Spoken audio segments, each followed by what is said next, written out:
President. Vi har lagt bak oss nok et år med svært god avkastning for Statens pensjonsfond utland og innland. Jeg vil derfor også innledningsvis uttrykke tilfredshet med fondets resultater.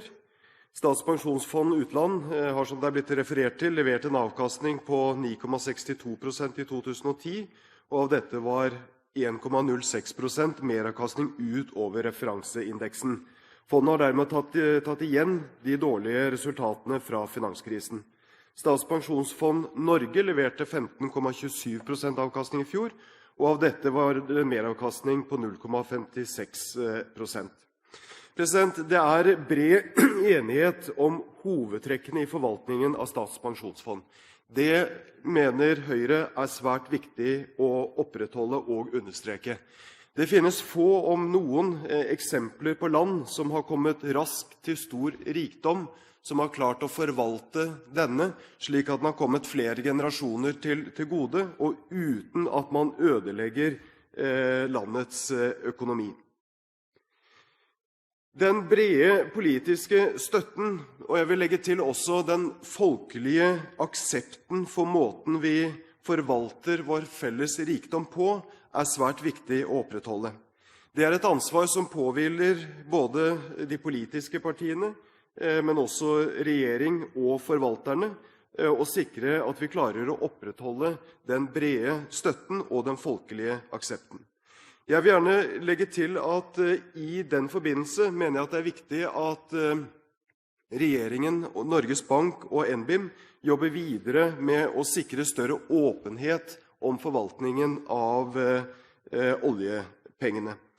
Der mener jeg at Norges Bank gjennom måten man har sikret større åpenhet rundt pengepolitikken, har gått i riktig retning, og det bør man også legge stor vekt på i forbindelse med forvaltningen av pensjonspengene.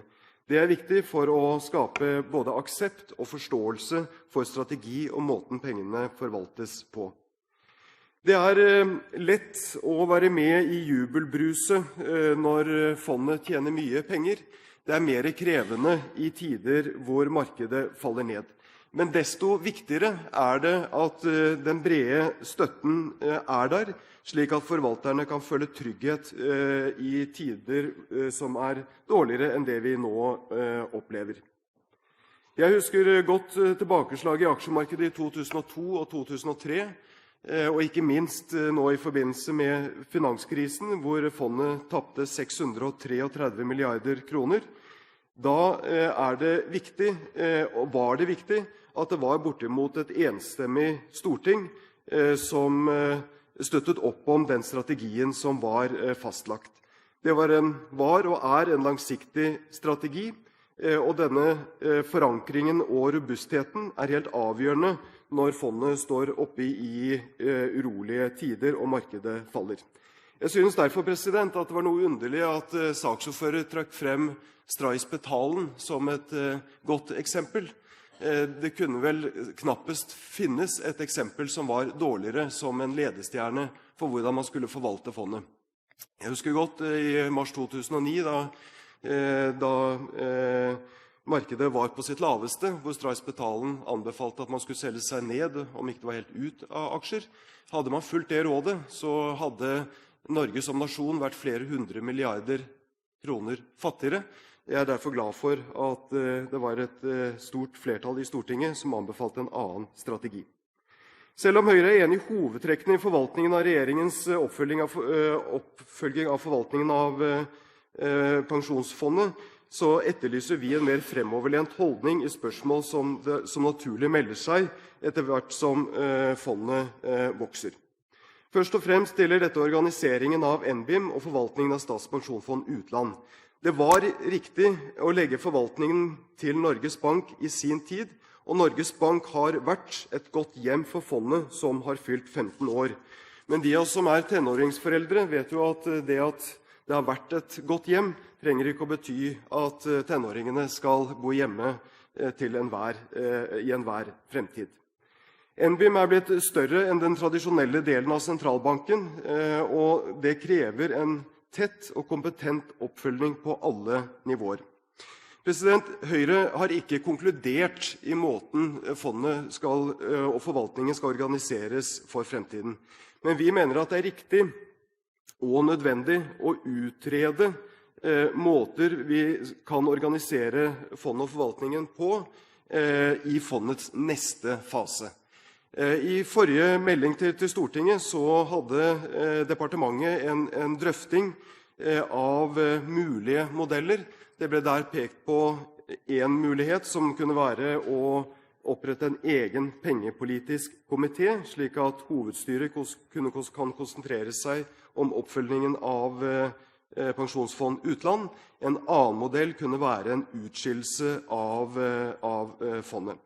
Høyre mener at disse modellene bør utredes videre, slik at vi kan få vurdert om dagens forvaltning er den optimale, eller om vi skal velge en annen for fremtiden.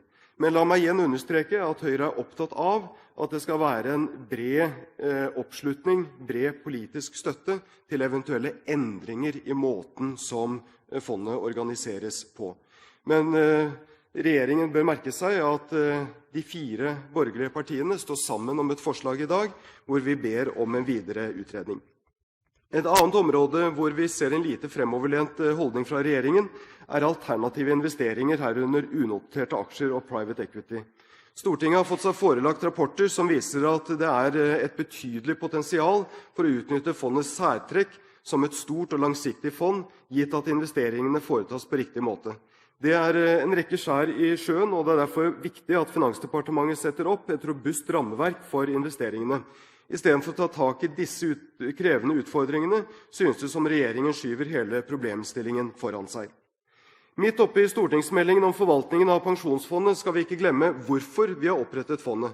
Det er en konstruksjon som en hel verden gir anerkjennelse til, og en unik måte å fase inn store beløp i økonomien på en kontrollert måte.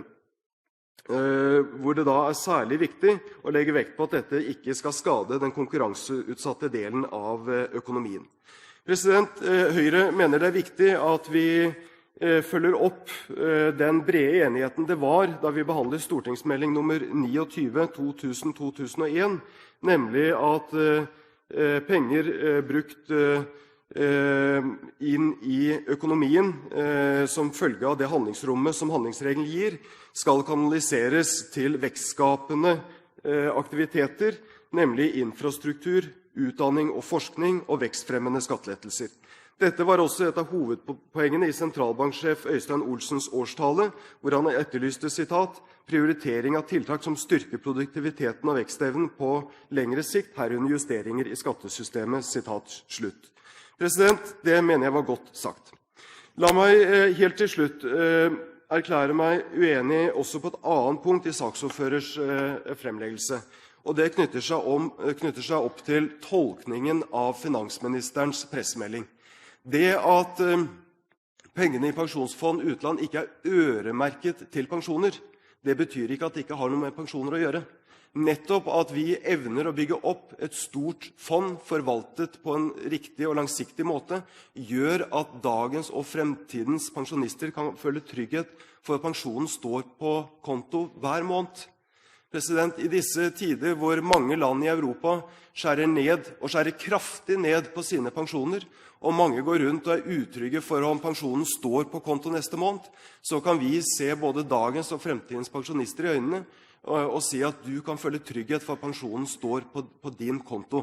Derfor så har pensjonsfond utland absolutt noe med pensjoner å gjøre. Det at det ikke er øremerket pensjon, det undergraver ikke dette viktige poeng, nemlig at det skaper trygghet for pensjon. Takk.